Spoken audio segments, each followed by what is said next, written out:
Muvandimwe arakoze amuhaye agatoki ko kubaha ndebe ko barya iminsi ingahe. Se noneho mama mutetse iki sera? Aka gatoki urahawe na Kanyarwanda. Wa mukire wo hepfo niwe mvuye guhingira. Ariko ni n'umuntu niwe mvuye guhingira rwose.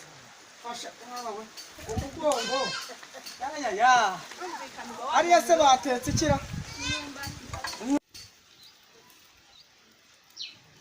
Bana buri imyumbati ntiyanahiye. Iyo myumbati yahira yego wagiye sukanyarira dore ko mba mfite n'inzara kuko n'umundi byo kurya bibonetse dore Kanyarwanda mpaye n'agatoki.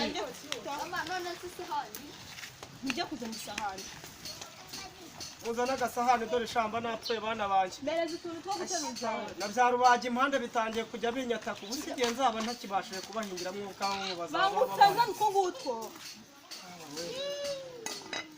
mba ndi mu makosa. Izi ni ingaruka zose ibiryo nabyo abana nishikiye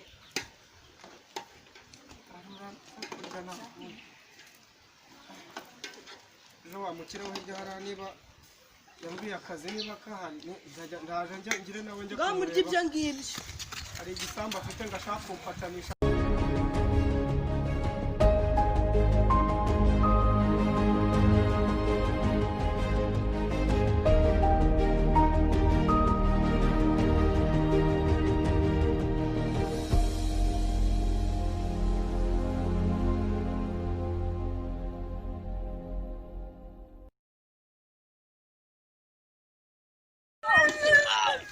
Akumba kira byose.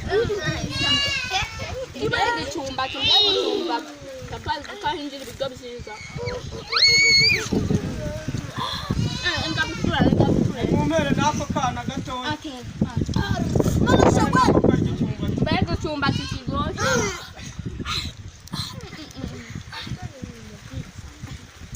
Cyumba kikigoshe. Abana banye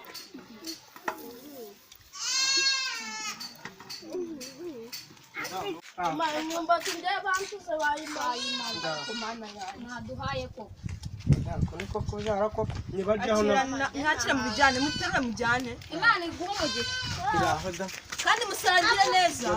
Ibi bintu rero noneho ngeze nanjye aho nemera kuboneza urubyaro ariko uguri kubona igihe nahereye nkubwira warabimbwiye nta kutagize abana bose dufite ngenda n'abareba n'agahinda kakanyira. wa mugabo dore wo hepfo ngo ni Gahigi aherutse kugura ngo ivatiri nshasha bikesha iki afite abana babiri bonyine umwe agiye no kwiga kaminuza. Abana nifitiye ukuntu baba bameze aba no kuriha ntabwo nabona reba mitiweli nta muri gihe narakubwiye warananiwe umuhagize urwara wa mugenzi Kazungu se bwo ejo bundi Kazungu arwara usibye ko twagobotswe na Kanamani urya wa hararuguru wakiza akamwishingira akamuvuza ugira Kazungu ntiyari yaducitse ari yagiye pe igihe cyose murambabaye gusa nono jewe ndabyemera ejo kuwa mbere tuzajye kwa muganga watora agapira bagutera urushinge icyo uzatora nzagitora pe kuko ngeze nawe n'ingofero nsarizaho nkabura amafaranga yo kuyigura.